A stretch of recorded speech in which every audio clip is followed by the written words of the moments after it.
আমি সেই দিন হব শান্ত, যবে উৎপীড়িতের ক্রন্দন রোল আকাশে বাতাসে ধ্বনিবে না, অত্যাচারীর খড়গ কৃপাণ ভীম রণভূমে রণিবে না। বিদ্রোহী রণক্লান্ত, আমি সেই দিন হব শান্ত। সেই জায়গার বিরুদ্ধে তো আমরা গানে গানেই লড়াই করেছি। আমরা বলেছি যে আয়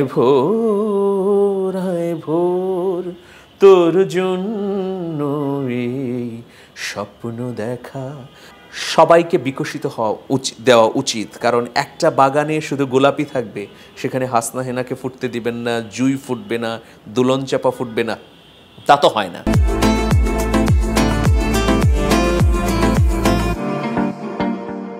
প্রিয় দর্শক, স্বাগত জানাচ্ছি দিগন্ত ঈদ স্পেশাল অনুষ্ঠানে। আপনাদের সাথে আছি আমি যুবরাজ ফয়সাল। ঈদ নিয়ে নানা কৌতূহল থাকে সাধারণ মানুষের।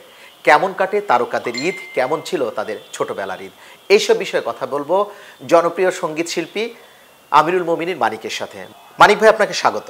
অনেক ধন্যবাদ আপনাদেরকে, এবং যারা এই মুহূর্তে দেখছেন প্রত্যেকের প্রতি সালাম, শুভেচ্ছা। আপনি মিডিয়া ব্যক্তিত্ব, সঙ্গীত শিল্পী, সাংবাদিক, অনেক বিশেষণে আপনাকে বাধা যায়। তো এই যে এগুলোর মধ্যে সমন্বয় করে একজন কর্পোরেট মানুষ হিসেবে আপনার ঈদ কেমন কাটে?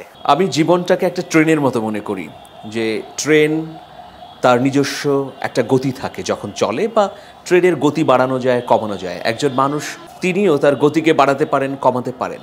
চাইলেই কিন্তু একজন ব্যক্তি তার সারা দিনটাকে একটা নির্দিষ্ট সময়সূচির মধ্যে বাঁধতে পারেন, যে আমি আজকে এই দিনে কি কি কাজ করব, কটায় ঘুমাবো, কটায় উঠবো, কোন কাজটি আমার অগ্রাধিকার।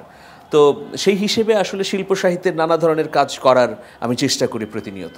আর আপনি যে প্রশ্নটি করলেন, যে আমাদের বাংলাদেশের মানুষের জন্যে ঈদ তো একটা বড় আনন্দের বিষয়, ঈদ উল ফিতর এবং ঈদ উল আজহা।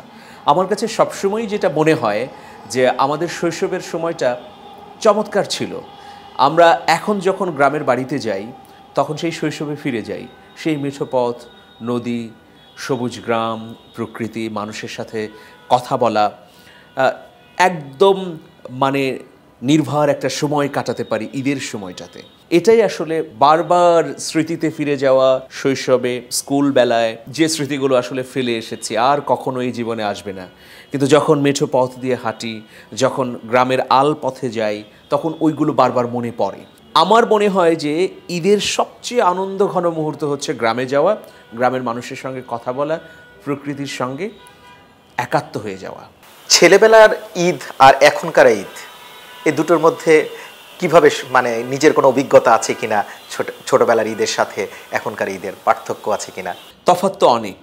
ছোটবেলায় তো আমরা গ্রামে বেড়ে উঠেছি, এবং গ্রামে বেড়ে ওঠার কারণে আমাদের জীবনে যে স্মৃতির সমাহার তৈরি হয়েছে, এটা হয়তো যারা গ্রামে বেড়ে ওঠেননি তাদের হয়নি। গ্রামের মধ্যবিত্ত পরিবারের যেমন টানাপোড়েন থাকে, একটা ঝকমকে স্বপ্নও থাকে। যেমন আমার মনে পড়ে যে কোনো এক ঈদের মেলায় গিয়ে সারা দিনটা কাটিয়ে দিলাম, এবং অনেক রাত করে বাড়ি ফিরলাম। যখন ফিরলাম তখন মা অনেক বকা দিলেন, মনে হলো যে আসলে ঈদটাকেই নষ্ট করে দিলাম। কিন্তু ছোটোবেলায় মেলা এমনভাবে টানতো যে মনে হতো যে না, ঈদের দিনে মেলাতে যাই। এরপরে আমাদের যে পারিবারিক ঐতিহ্য, যে আমরা সবাই ছোটোবেলাতেই আমরা যেমন মক্তবে পড়াশোনা করেছি, কোরআন শিখেছি, একইভাবে স্কুলে পড়েছি। আবার সকালবেলায় ঘুম থেকে উঠে দেখতাম যে বাবা কোরআন তেলাওয়াত করছেন, কোরআন তেলাওয়াতের পরে আবার তিনি হারমোনিয়াম নিয়ে গান গাইছেন, ভাটিয়ালি পল্লীগীতি। মানে এরকম একটা বিচিত্র পরিবার, বৈচিত্র্যতার মধ্য দিয়ে বেড়ে ওঠা। তো সেই জন্যে আমি বলবো যে অবশ্যই ছোটোবেলার ঈদের সঙ্গে এখনকার ঈদের বিস্তর তফাৎ। এখন নগর জীবনে নানা ব্যস্ততা আঁকড়ে ধরে, ফলে শুধুমাত্র ঈদের 2 দিন, 4 দিন, 5 দিন এই সময়টাই আসলে উপভোগ্য হয়ে ওঠে। এরপর আবার প্রতিদিনের যে চক্র, প্রতিদিনের যে আবর্তন, সেটার মধ্যে ঢুকে যেতে হয়। কিন্তু ঈদের সময় এলে আসলে আমাদের ছোটদের মধ্যে এখন নিজেদের অস্তিত্ব খুঁজে পাই, যে পরিবারের যে ছোটরা আছে, যেমন আমার আরিজার্জু আছে আমার পরিবারের সদস্য, এর বাইরে আমার ভাই, প্রতিবেশীদের পরিবারের ছোটদের মধ্যে আসলে সেই শৈশবের ছায়া দেখতে পাই। আপনি একজন কণ্ঠশিল্পী, মানে অনেক বিশেষণে বাধার মধ্যে আপনার কণ্ঠের যে জাদু, সেটা আমাদের সবাইকে টানে। তো এই যে বিপ্লবের আগে আপনার কণ্ঠস্বর, বিপ্লবের পরে এই যে ব্যস্ততা ছিল, এগুলো কেমনভাবে সমন্বয় করেছেন যে হচ্ছে দেশের রক্তচক্ষুকে উপেক্ষা করে কণ্ঠশিল্পী হিসাবে নিজের কাজটাকে চালিয়ে যাওয়া, বিপ্লবী গান তৈরি করা, কেমন ছিল সেই দিনগুলো? মানে একটা বিষয় হচ্ছে যে শিল্প সাহিত্যের যে মাধ্যমগুলো আছে, সাংবাদিকতা, লেখালেখি এবং গান, এই তিনটাকে যদি আমি সামনে রাখি, সাংবাদিকতার মধ্য দিয়েও কিন্তু প্রতিনিয়ত আমরা অসঙ্গতি, অন্যায়ের বিরুদ্ধে কথা বলছি। এর বাইরে লেখালেখির মধ্য দিয়ে আমরা কথা বলছি, এবং সঙ্গীত তো প্রতিবাদের একটা হাতিয়ার। গত 16 বছরে নানাভাবে, নানা উপস্থাপনায় আমরা প্রতিবাদ করেছি, কখনো খানিকটা আড়ালে থেকে, কখনো প্রকাশ্যে এসে, কখনো কৌশল নিয়ে, কখনো শব্দের ভাজে ভাজে সেসব প্রতিবাদ উচ্চারিত হয়েছে। যেমন ধরুন, আমার মনে পড়ছে স্পষ্টভাবেই 2008 সালে আমার যে বইটি বের হলো সেটার নাম হচ্ছে ব্লাডি জার্নালিস্ট। এই বইটা আসলে 1/11-এর তিক্ত অভিজ্ঞতা নিয়ে বই। 1/11-এ তো ভয়াবহ একটা অবস্থা তৈরি হয়েছিল বাংলাদেশে।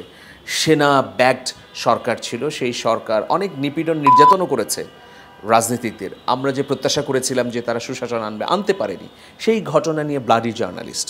এরপরে রাজনীতির কালো শকুন, এগুলো আমার বইয়ের নাম। এরপরে বিশ্ববিদ্যালয়ের কতিপয় স্টুপিড শিক্ষক, এখানে যারা নৈতিকতা হারিয়ে ফেলেছেন, এইরকম শিক্ষকদের অপকর্মের ফিরিস্তি। এরপর আমার বইয়ের নাম ছিল জনচাকর, প্রশাসনের যেসব কর্মকর্তা অন্যায়ের মধ্যে নিজেদেরকে নিমজ্জিত করেছেন তাদেরকে নিয়ে জনচাকর। খবরের ফেরিওয়ালা, বঙ্গবীর এক্সপ্রেস। এই বঙ্গবীর বলতে মানে কাদের সিদ্দিকীকে আমি বুঝাইনি, বঙ্গবীর মানে বাংলাদেশের তরুণ যুবকদের একটা উপাধিতে ভূষিত করেছে, এবং তারা যে দুর্দমনীয় গতিতে এগিয়ে যাচ্ছে সেটার কথা উল্লেখ করেছে। সর্বশেষ যদি আমি বলি, একদম সর্বশেষ, যেমন আগুনের জুতো পায়ে হাঁটছি, এটা হচ্ছে আমার একটা কবিতার বই, আগুনের জুতো পায়ে হাঁটছি। এটা 2021 সালে বেরিয়েছে। তো 21 সালে কি পরিমাণ নির্যাতন, নিপীড়নের মুখোমুখি হতে হয়েছে জাতিকে, সেই সময় উচ্চারণ করেছে যে এই আগুনের জুতো পায়ে হাঁটার সফর নিশ্চয়ই শেষ হবে এবং সুন্দর একটা সকাল আসবে। তো এভাবে ধরুন আরেকটা বইয়ের কথা বলি, যে আল মাহমুদ এবং হুমায়ুন আহমেদের সংলাপ। তো এই বইয়ের মধ্য দিয়ে আমাদের ওপর যে ট্যাগ লাগিয়ে দেওয়া হয় বিভিন্ন সময়ে অধিকার থেকে বঞ্চিত করার জন্যে, ধরুন আপনি বা আপনি, এই যে ট্যাগ, এই ট্যাগের কারণে কিন্তু অনেক প্রতিভা ধ্বংস হয়ে যায়। ওই বইয়ের মধ্যে আমি বলেছি যে আল মাহমুদকে একটা গ্রুপ মৌলবাদী ট্যাগ দিচ্ছে, হুমায়ুন আহমেদকে ট্যাগ দিচ্ছে হিসেবে। আসলে জাতির জন্যে এইভাবে বিভাজন করা কাম্য নয়, বা সেটা কল্যাণকর নয়। এই কথাগুলো আমি বলার চেষ্টা করেছি। গণ অভ্যুত্থানের পর আমি 2টো বই লিখেছি। গুম রাজ্যে গোলাপের ঘ্রাণ, আমি নিজেও হুমকি পেয়েছি এবং আমাকে বলা হয়েছিল যে 24 ঘন্টার মধ্যে দেশ ছাড়তে হবে। তো 16 বছরে অনেক স্মৃতি জমা হয়েছে এই ধরনের বিব্রতকর বা এই ধরনের ভয়ঙ্কর, সেগুলো গল্পের আকারে গুম রাজ্যে গোলাপের ঘ্রাণে তুলে ধরেছি। আরেকটা আমার একটা কিশোর উপন্যাস বেরিয়েছে এবছর বইমেলায়, সেটি হচ্ছে যে গোয়েন্দা কবলে মুগ্ধ। এই যে মুগ্ধ, পানি লাগবে ভাই পানি লাগবে চিৎকার করে করে তরুণদের উজ্জীবিত করেছে, তার স্মৃতিকে সামনে রেখে নতুন এক মুগ্ধের কথা এই বইয়ের মধ্যে বলেছি।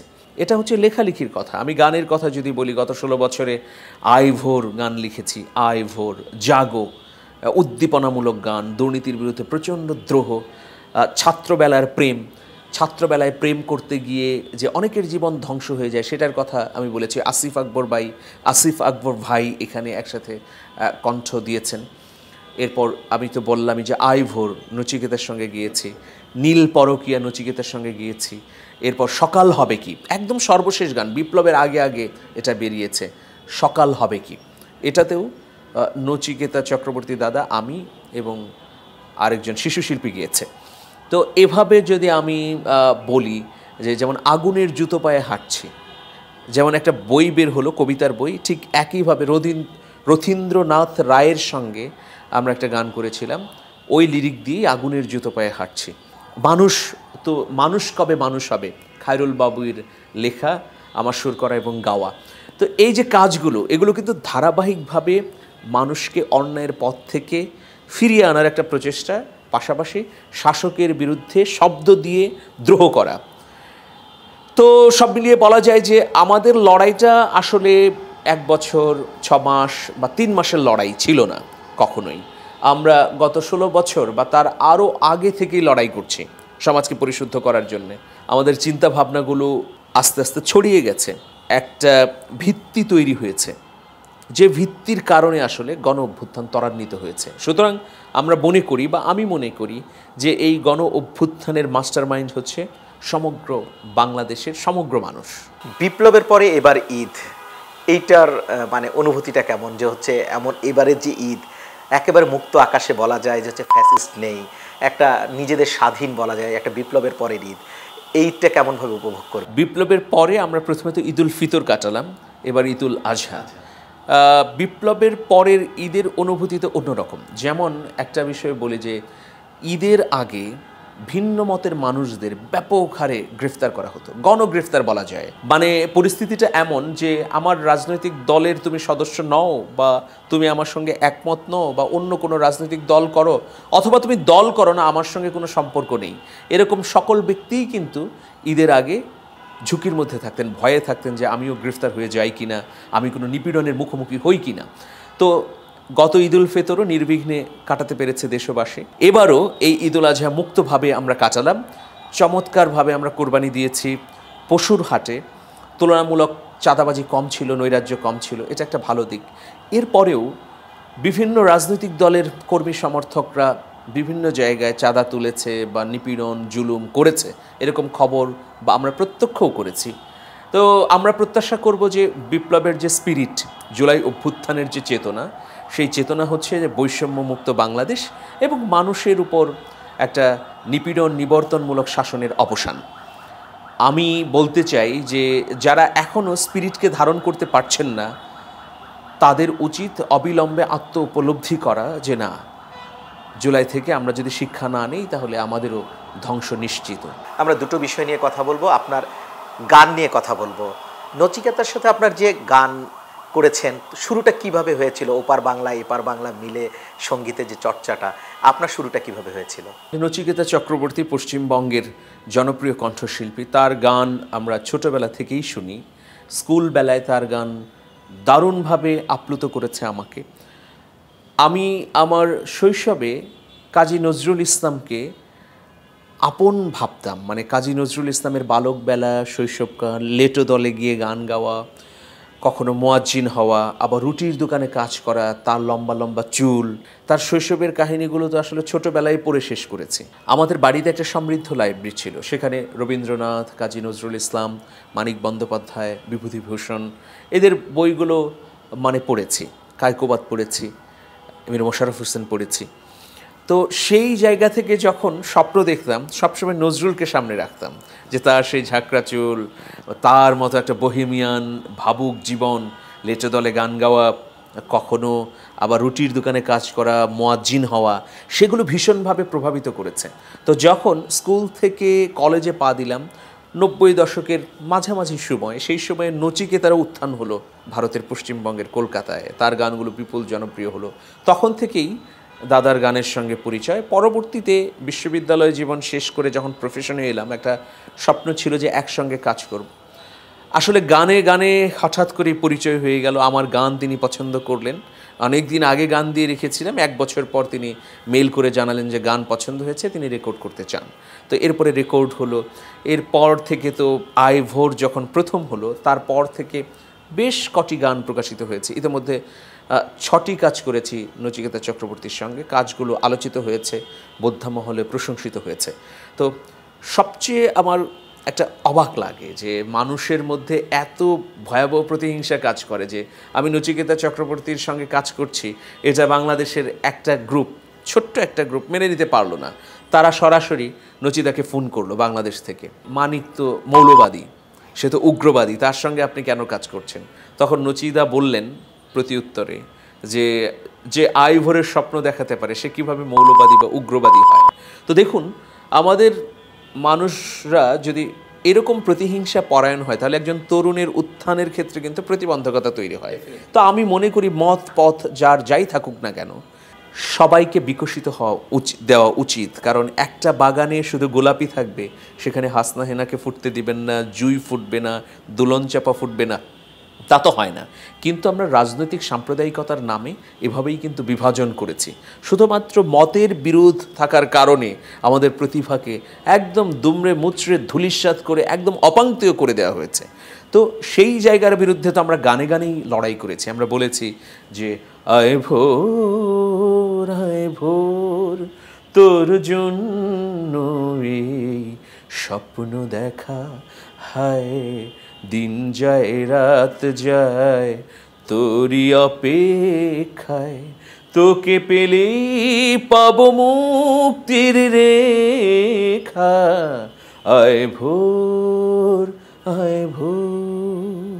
অথবা আমরা বলেছি ভোরের হাওয়ায় আভাস থাকে, সকাল হবে কি না,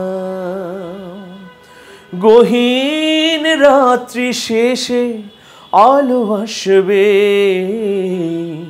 সে কথা তো অনেক আগে জানা, তবু হতাশায় ভরে গেলে মন, খুঁজে ফিরি অনুপ্রাণন, ভোরের হাওয়ায় আভাস থাকে, সকাল হবে কি না। অথবা ডুবি ডুবি ডুবি ডুবি তবু অযুত সাহসে ও জানে সাঁতার কাটি, পায়ে নিয়ে আমি আগুনের জুতো বেহায়া পথিক হাঁটি, আগুনের জুতো পায়ে হাঁটছি, আগুনের জুতো পায়ে হাঁটছি, আগুনের জুতো পায়ে হাঁটছি, আগুনের জুতো পায়ে হাঁটছি। অথবা এরকম প্রিয় বাংলাদেশ প্রিয় বাংলাদেশ বিশ্বে এগিয়ে যাও, নতুন শপথে নতুন শপথে মাথা উঁচু করে দাঁড়াও, তুমি নিপীড়িত জনতার দিকহারা জনতার মনের ভেতর আনো আশা অনিশেষ, আশা অনিশেষ। নানা ধরনের বৈচিত্র্যময় সুরের কথার গান দিয়েই কিন্তু আসলে আমরা প্রতিনিয়ত মানুষকে জাগিয়ে তোলার চেষ্টা করেছি। চমৎকার ছিল, একেবারে প্রাণবন্ত। এই যে বিপ্লবের আগে আমাদের আসলে প্রচণ্ড অনুপ্রাণিত করেছে এই গানগুলো। আপনাদের কথা এবং গানের যে সুর, সেটা কিন্তু আমাদের প্রতিদিনের খোরাক ছিল এগিয়ে যাওয়ার। এই যে আপনার এবার আমরা কিন্তু আপনি যে আসলে মিডিয়া ব্যক্তিত্ব, অনেক দিন কাজ করেছেন, এটা হয়তো অনেকে জানে না, এই প্রজন্মে যারা নতুন তারা অনেকেই জানে না। তো আমরা জানতে চাই যে হচ্ছে আপনি যখন সাংবাদিকতা, তারপরে হচ্ছে নিউজ উপস্থাপনা, এগুলোর সাথে জড়িত ছিলেন, তখন রাষ্ট্রপ্রধানদের ইন্টারভিউ করার কি কোনো সুযোগ বা তাদের সাথে মেশবার কি কোনো সুযোগ হয়েছিল? অনেকগুলো অভিজ্ঞতা আছে, এর মধ্যে মজার অভিজ্ঞতা আছে, আবার খুবই তাৎপর্যপূর্ণ ব্যাপারও আছে। যেমন আমি একটা ঘটনা বলি, বিএনপি চেয়ারপারসন বেগম খালেদা জিয়ার সঙ্গে আমি 3 বার মিট করেছিলাম। প্রথমবার আমি গিয়েছিলাম সাংবাদিক শফিক রেহমানের একটি দলের সঙ্গে, দ্বিতীয়বার গেলাম যখন আমি ডিউজে ঢাকা সাংবাদিক ইউনিয়নে নির্বাহী সদস্য নির্বাচিত হলাম, তখন গেলাম। আর তৃতীয়বার হচ্ছে দিগন্ত টিভি বন্ধ হওয়ার সময়। তো আমি যখন ডিউজের নির্বাচিত প্রতিনিধি হিসেবে ম্যাডামের সঙ্গে দেখা করতে গেলাম, তখন আমার সঙ্গে অন্য সাংবাদিকরাও গিয়েছিলেন যারা ভোটে নির্বাচিত হলেন তারা। তো যাওয়ার পরে প্রত্যেকের জায়গা থেকে কথা বললেন। তো আমাকেও সময় দেওয়া হলো 5 মিনিট। তো আমি শুরুই করলাম যে আল মাহমুদের তৃষিত জলধি উপন্যাসের চুম্বক অংশ দিয়ে। আমাদের সবার প্রিয় কবি এবং লেখক আল মাহমুদের একটা চমৎকার গল্প আছে প্রেসিডেন্ট জিয়াউর রহমানকে নিয়ে। এই গল্পটার নাম হচ্ছে তৃষিত জলধি। জিয়াউর রহমান প্রতি বছরই যখন প্রেসিডেন্ট ছিলেন, হিজবুল বাহার নামে একটা নৌবিহার করতেন। সেখানে যারা স্ট্যান্ড করত, বোর্ড স্ট্যান্ড, আগে তো স্ট্যান্ড পদ্ধতি ছিল, তাদেরকে নিয়ে তিনি এই নৌ সফরটি করতেন। বঙ্গোপসাগরেই এই সফর করতেন। তো আল মাহমুদকেও একটা সফরে তিনি আমন্ত্রণ জানিয়েছিলেন, ওই সফর সঙ্গী হয়েছিলেন আমাদের কবি। জিয়াউর রহমানের সঙ্গে আল মাহমুদের যে স্মৃতিচারণ, মুখোমুখি বসে কথা বলার অভিজ্ঞতা এবং সমুদ্র নিয়ে প্রেসিডেন্ট জিয়াউর রহমানের যে অসাধারণ ভাবনা, সেই ভাবনাটা ওই তৃষিত জলধি গল্পে তুলে ধরা হয়। আমি ম্যাডামের সামনে যখন বক্তব্য দেওয়া শুরু করি তখন ওই গল্পটা আগে তুলে ধরি। এরপর সামগ্রিক পরিস্থিতি, আমাদের মিডিয়ার সংকট, রাজনৈতিক অবস্থা, কিভাবে জাতীয়তাবাদী বা বাংলাদেশপন্থী মানুষের উত্থান হওয়া প্রয়োজন, আমরা কেন পিছিয়ে পড়ছি, বা আমাদের বাংলাদেশ কেন বারবার ধাক্কা খাচ্ছে, এই বিষয়গুলো তুলে ধরেছিলাম। তিনি মন্ত্রমুগ্ধের মতো 5 মিনিট শুনলেন।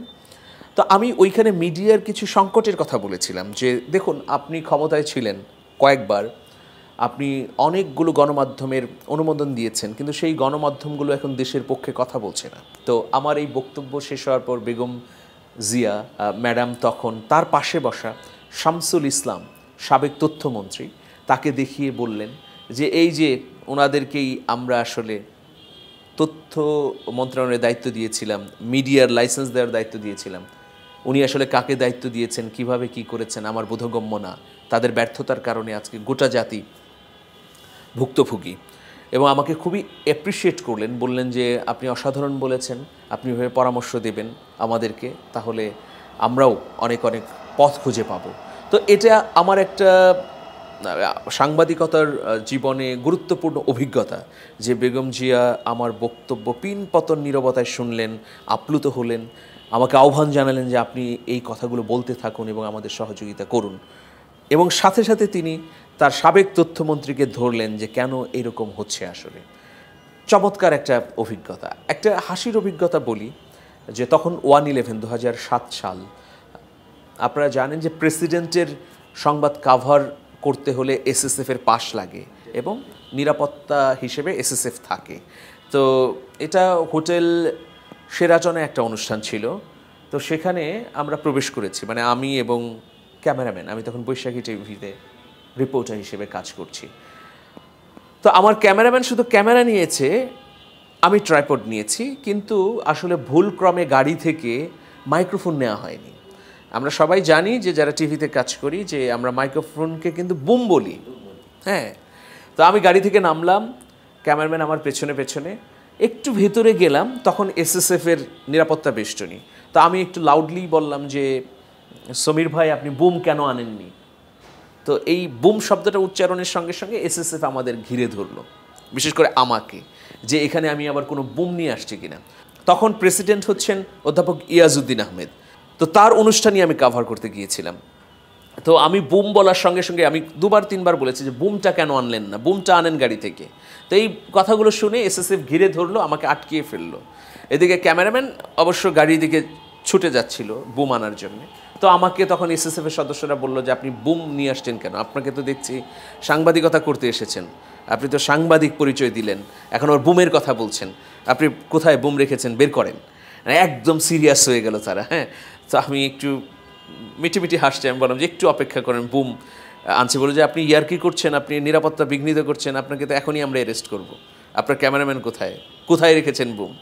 তো যাই হোক, 1 মিনিটের মধ্যেই ক্যামেরাম্যান যখন বুম আনলো, তো তখন ওরা তো অবাক।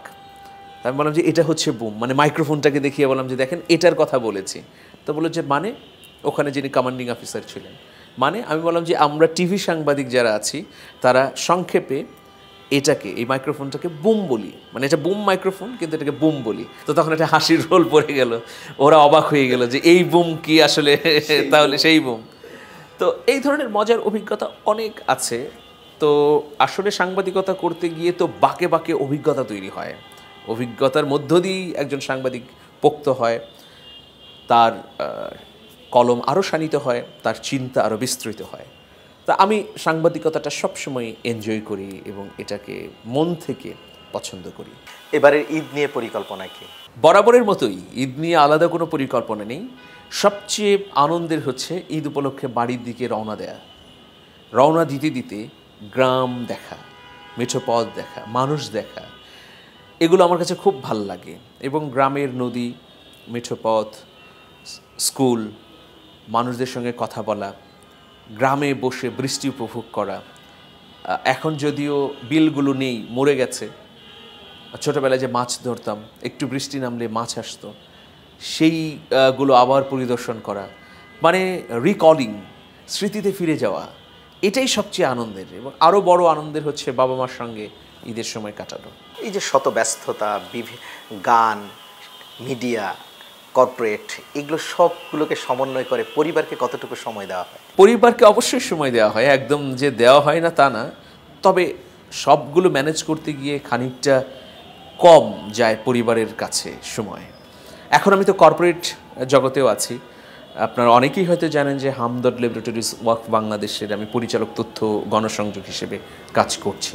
আমি আসলে 2018 সালে মাই টিভির বার্তা সম্পাদক ছিলাম। ওই সময়ে আমি চাকরিটা ছেড়ে দেবার পর আমি স্বেচ্ছায় পদত্যাগ করি, মানে রিজাইন করি। করে আমি যখন চেঞ্জ টিভি করলাম, এরপর আমি মনে করেছিলাম যে আমি আর কোনো চাকরি করব না। আমি হামদর্দে এসেছিলাম একটা কাজে। তখন হামদর্দের ব্যবস্থাপনা পরিচালক এবং চিফ মোতোয়ালি ডক্টর হাকিম মোহাম্মদ ইউসুফ হারুন ভূঁইয়া স্যারের সঙ্গে যোগাযোগ হয়, দেখা হয়, কথা হয়। এরপরে তার কথায় আমি আপ্লুত হই। তিনি 50,000 টাকা দিয়ে যাত্রা শুরু করেছিলেন। এখন তো এই প্রতিষ্ঠানের সম্পদ 5,000 কোটি টাকারও উপরে। তো তিনি কিভাবে এই লড়াই সংগ্রাম করতে করতে করতে করতে টিকে গেলেন, সেই গল্প যখন শুনলাম তখন মনের মধ্যে আরেকটা অনুভূতি তৈরি হলো, অনুপ্রেরণা তৈরি হলো। হঠাৎ করেই 1-2 মাস পরে আমার আরেক সিনিয়র ভাই সাংবাদিক আব্দুর রাজ্জাক ভাইকে হামদর্দের এমডি স্যার বললেন যে মানিক কি চাকরি করবে কিনা এখানে, বা দায়িত্ব পালন করবে কিনা। তো আমি প্রথমে রাজি হইনি, কিন্তু এমডি স্যার বললেন এবং আহ্বান করলেন এমনভাবে যে তার আহ্বানে আমার মনে হলো যে কাজ করা উচিত। তো আমি কর্পোরেট জগতে কাজ করতে গিয়ে অনেক অনেক অভিজ্ঞতা অর্জন করেছি। 5 বছর ইতিমধ্যেই আমি হামদর্দে অতিক্রম করেছি।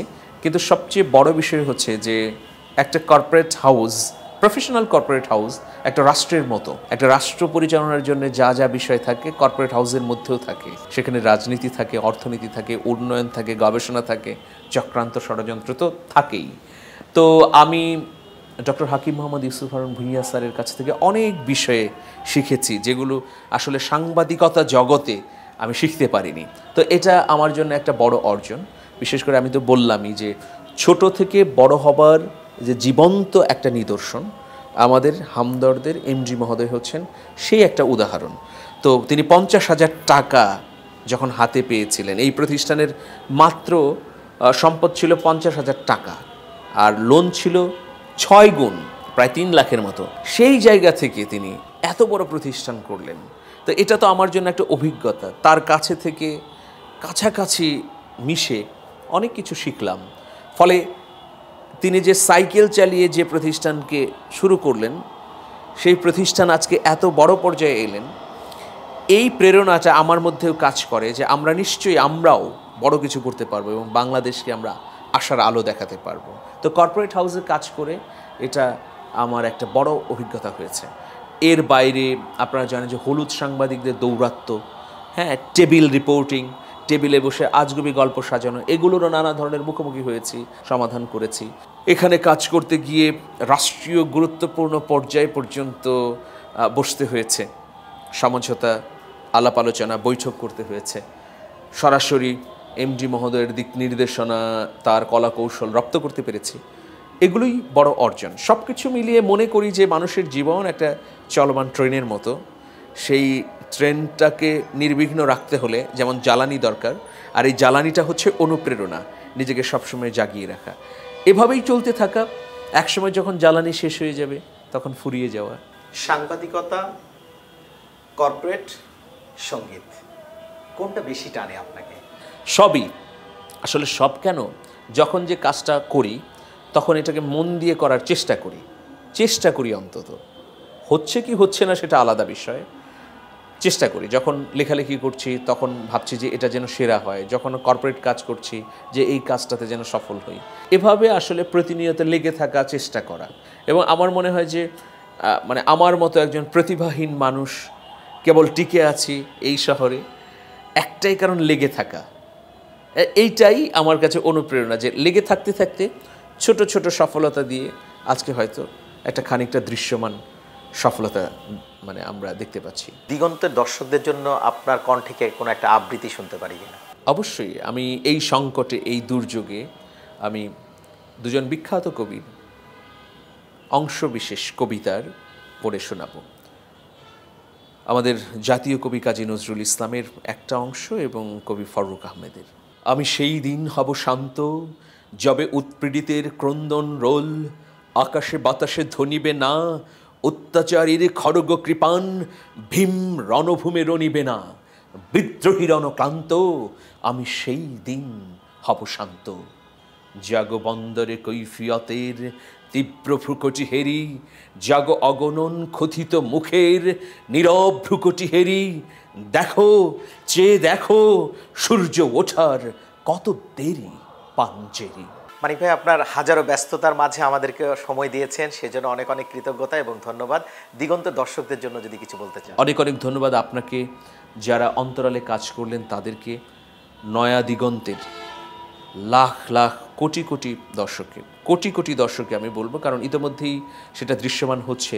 নয়া দিগন্তের অফিসিয়াল ফেসবুক পেজে ইতোমধ্যে 1 কোটি সদস্য অন্তর্ভুক্ত হয়েছে। নয়া দিগন্তের পাঠক বা দর্শক যারা এই সাক্ষাৎকারটি দেখলেন, তাদেরকে একটি কথাই বলবো যে আমাদের আর পিছিয়ে গেলে হবে না, বাংলাদেশকে এগিয়ে নিতে হবে। অনেক নেতিবাচক ঘটনা ঘটছে, কিন্তু আসুন আজকে থেকেই যদি শপথ করি আমরা প্রত্যেকেই ভালো হয়ে যাব। শুধু রাষ্ট্রের সংস্কারের অপেক্ষায় থাকলে হবে না, নিজেদের মধ্যেও পরিবর্তন এবং সংস্কারের চিন্তা শুরু করতে হবে। সেটা আজকে থেকেই হতে পারে। চলুন আমরা আজকের দিনেই একটা নেতিবাচক অভ্যাস পরিবর্তন করি এবং একটা ইতিবাচক কাজ করি। সবাই ভালো থাকুন, অনেক অনেক শুভেচ্ছা, ভালোবাসা, দোয়া। আল্লাহ হাফেজ। মানিক ভাই, আপনারও হাজার ব্যস্ততার মাঝে আমাদেরকে সময় দিয়েছেন, সেজন্য অনেক অনেক ধন্যবাদ এবং কৃতজ্ঞতা। প্রিয় দর্শক, এতক্ষণ সাথে থাকার জন্য সবাইকে ধন্যবাদ। আবারও দেখা হবে নতুন কোনো অতিথির সাথে, নতুন কোনো গল্প নিয়ে। সে পর্যন্ত আমাদের সাথেই থাকুন। সবাইকে ঈদ মোবারক।